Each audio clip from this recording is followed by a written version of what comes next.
Per game averages. Are they good? Are they bad? I think they're a good way to predict the season. Welcome to NBA Week 3. Your season carries. So these are the top 24 players on a per game basis so far this season. Wemby up the top. He's currently second. That's really good. He struggled a little bit, but per game with a couple of monster games has him sitting back at number 2. Jordan Poole, the next one, he's had a really good season, but has jumped down to 18th on a per game basis. I think we either will expect that to drop as he has some poor weeks regressing down, or maybe he is really a top 24 player this year. Finally, CJ McCollum, I think this is a player that has had a strong first week with a lot of people injured in New Orleans, but then he got injured himself. So is he actually a top 24 player in the season? I don't think so, but currently he's sitting in there on a per game rank. So yeah, interpret that how you will. Now, the next one, these are the late draft sleepers. The top couple I'm going to talk about is Bilal and Dyson Daniels. These guys look like the real deal, some real late draft sleepers. If you're able to either grab them in your draft or pick them up from the waiver wire, then I think you'd be really happy with how they're going so far. The final one I want to talk about is just DeAndre Hunter. He had a strong week 1 and then got hurt, so he's currently sitting quite strong on the ADP jump. However, I do expect this to fall because once he comes back from injury and has a couple of quieter games, this ranking will actually fall a little bit. I want to now talk about the mid-draft sleepers. These are the players that have an ADP above 120 or within the top 120. I changed that down from 160 to get rid of a couple more, and you can see that now down the bottom of the graph we're starting to see players like I've got their star DeMar DeRozan. You can also see Kyrie Irving. That these are players that have actually jumped on their ADP, but we're not just getting people around that 100 mark. I want to talk about Jalen Suggs. He's been an absolute steal this season if you were able to get him. And it's a bit of a pun because he has been carrying his value off a lot of steals, but he's also been scoring, getting assists. Really good season jump from Jalen Suggs.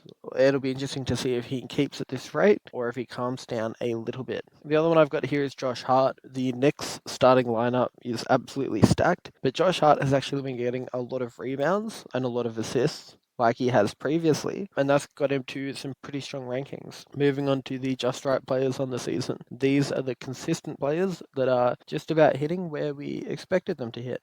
So not a huge amount of value, but they are delivering what we expected. Cam Thomas, he's a scorer. People expected him to score a lot, and he did start really hot, but then cooling down a little bit, which is what you expect out of a shooter. He's currently sitting right about his ADP, which is exactly his ADP. Next, Toby Harris. Similar thing, except we didn't expect him to grow a lot and maybe doesn't have the highest upside in Detroit, but we expect him to get his shots, he gets rebounds, and he's a very strong category player at that rank, and he's very consistent. Next, Brandon Miller. I think this is an interesting one to talk about because he's had a couple of games with low minutes. That was the game that he got injured, and then he had a couple of low minute games on his return. And on per game averages, that actually really hurts.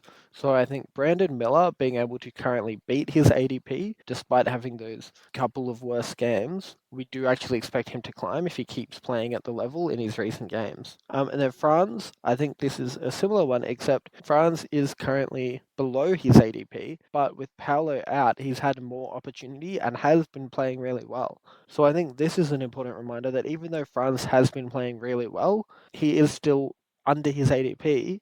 When people come back and if he starts playing a little bit worse, I think Franz actually has a floor that he can drop to based on this data. This is the top 24 worst players, and these are potential busts. These players, currently their season per game averages is way below their ADP. Last week, I starred the players that I think were not busts because there were a couple that were on here due to injuries or other reasons.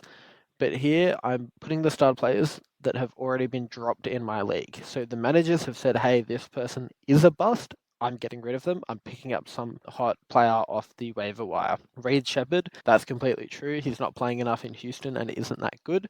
Jaime Hackers Jr., he's played all of his games, but again, he's playing off the bench, doesn't have enough minutes, and I think he's been shooting quite poorly, so that's why he's here. Claxton, he was returning from injury, so had a lot of low minute games, and I think that's why he's on here, because low minute games really hurt your per game average, and so we do actually expect that to rise a little bit if Claxton can play more minutes and improve his production. John Kaminga, people were quite bullish on him, but the Warriors are an absolute mess if you're not named Steph Curry. And so I can understand thinking that he's a bust. So far he has been, and yeah, he's been dropped.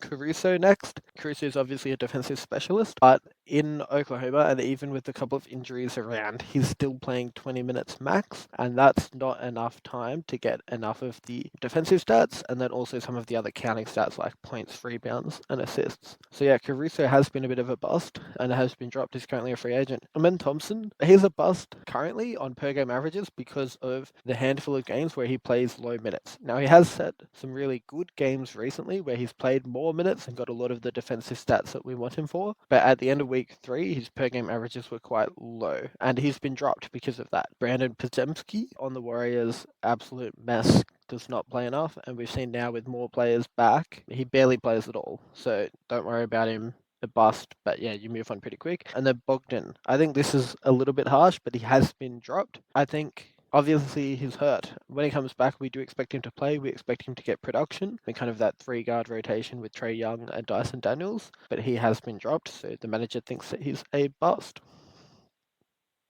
And that's it for this episode. It's a lot shorter, and you can see the colors are obviously a bit different. The orange show is going to be the season long per game averages. Thanks for watching, and have a good one, everybody.